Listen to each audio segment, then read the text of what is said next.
গরু পাচার কাণ্ডে অভিযুক্ত অনুব্রত মণ্ডল রাজ্যের মন্ত্রী তথা কলকাতার মেয়র ফিরহাদ হাকিমের কাছে, যিনি বীরভূমের বাঘ। গত বছর পুজোর আগে জামিন পেয়ে বীরভূমে ফিরেছিলেন তিনি। রাজনৈতিক বিশ্লেষকদের বিশ্লেষণ, যেদিন অনুব্রত বীরভূমে ফেরেন সেদিন জেলায় থেকেও স্নেহের কেষ্টর সঙ্গে দেখা করেননি দলনেত্রী তথা মুখ্যমন্ত্রী। কোণঠাসা হওয়ার কি সেই শুরু?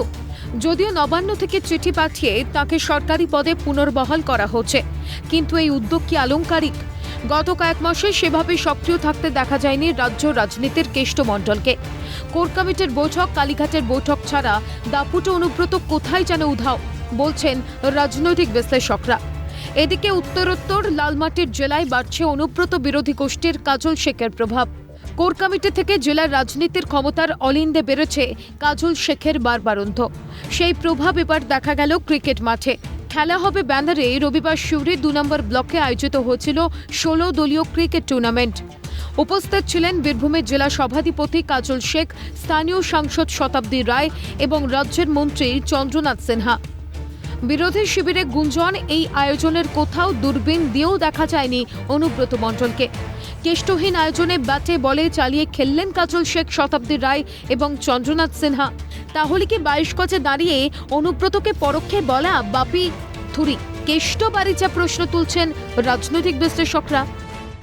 আমরা যেটা দেখতে পাচ্ছি, ইয়াং জেনারেশন, নব যৌবন যারা আমাদের আগামী দিনের পথপ্রদর্শক, তারা ম্যাক্সিমাম ফেসবুক, টুইটার, ইনস্টাগ্রাম নিয়ে ব্যস্ত হয়ে পড়েছে। তাদের খেলার মাঠে দেখা যায় না। কিন্তু সিউড়ি ২ নম্বর ব্লকের আমার তৃণমূল কংগ্রেসের যারা নেতা নেত্রী আছে, যাদের উদ্যোগে এই টুর্নামেন্টটা চলছে, তাদেরকে আমি সাধুবাদ জানাচ্ছি।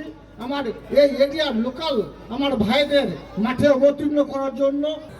বাবর আছে আমাদের বীরভূমের গর্ব, বীরভূমের যাকে দেখে আরও ছেলে মেয়েরা ইচ্ছে করবে ক্রিকেট খেলতে, যাদের ইচ্ছে করবে স্পোর্টসম্যান হতে। সেরকম মনে হয় যে সেই মাঠে আমাদের বীরভূম এগিয়ে চলুক, বীরভূমে আরও স্পোর্টসম্যান তৈরি হোক। ঘটনাচক্রে সিউড়ির ২ নম্বর ব্লক একদা অনুব্রত মণ্ডলের পছন্দের বৃত্ত ছিল। যে কোনো রাজনৈতিক কর্মসূচি এই ব্লক থেকেই শুরু করতেন রাজ্য রাজনীতির কেষ্টমণ্ডল, আর তাকে যোগ্য সঙ্গত দিতেন ব্লক সভাপতি নুরুল ইসলাম। সেই নুরুল বীরভূমের রাজনীতিতে নেতৃত্বের ব্যাটন বদলের ইঙ্গিত পেয়ে শিবির বদলেছেন। তিনি এখন কাজল শেখ ঘনিষ্ঠ, বলছে বিরোধী শিবির।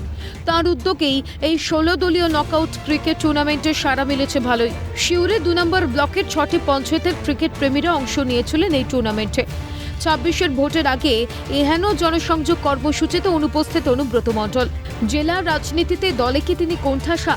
তৃণমূল সুপ্রিমো স্নেহের কেষ্টর উপর থেকে কি ভরসা হারালো দল, না অনুব্রত কৌশল এড়িয়ে যাচ্ছেন বিরোধী গোষ্ঠীর কাজল শেখকে? প্রশ্নগুলো তুলছে বিরোধী শিবির। কিন্তু এটা বুঝতে পারা যাচ্ছে যে তৃণমূলের মধ্যেও যে একটা ভাব, শিরায় শিরায় রক্ত, আমরা সবাই ভাইজানের ভক্ত, ভাইজানকে হাইলাইট করার একটা প্রচেষ্টা একটা শ্রেণীর মানুষকে দিয়ে তৃণমূল কংগ্রেসও করছে। যেখানে পশ্চিম বাংলার মুখ্যমন্ত্রী মমতা ব্যানার্জি কালকেও ইঙ্গিত দিয়ে বলেছিলেন যে এখন ভালো চলছে না। ভালো চলছে না মানে কেষ্টমণ্ডলকে দিয়ে ভালো চলার জন্য SRD এর চেয়ারম্যান করা হয়েছে।